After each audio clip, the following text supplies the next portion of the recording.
Wel, dwi wedi dringo dipyn o lefydd uchal yn y nyth, ond o'n i byth yn meddwl swn i'n dringo tractor. Gethin, be di'r anghenfil yma? Hon yw y New Holland T7 315, y tractor fwyaf mae New Holland yn cyrchu yn y T7 range.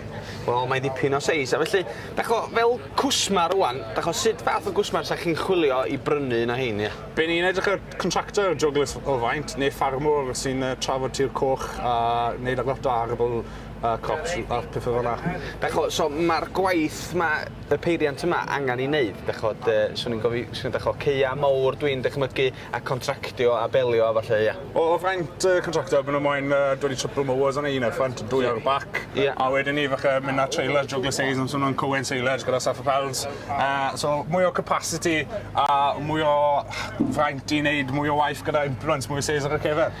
Wel, ia, siwr, a dachod fel mae ffarmio mynd, mae pethau mynd yn dynach a mae pobl eisiau pethau mwy effeithlon. So chi'n credu bod cael peiriant mor fawr â hyn, ydy'n rhatach i redag? Dachod, be ydy'r benefit o gael o felly? Heb law mewn nes i brynu'r machine, gallwch chi cael implants mwy o seis ar y cefn, a wedyn chi trafod y tir yn gloiach gyda chai o amser, achos mae'r implants mwy o seis ar y cefn wedyn, ia, peth fel ni. Wrth gwrs mae hon yn gallu tynnu dipyn o bwysau hefyd, dydy? O, ydi, tipyn bach, rhywbeth fel un am trailer 24-30-10 ar y cefn. Dim ffwdan o gwbl efo gyda power sydd fel ani. Felly, mae'n anodd credu y pŵar, ond wrth sbio na fo, mae'n eich i feddwl, wel, yndi, mae'n gallu yn dydy. O, di, mae'n safon i beth, siwr. Very good.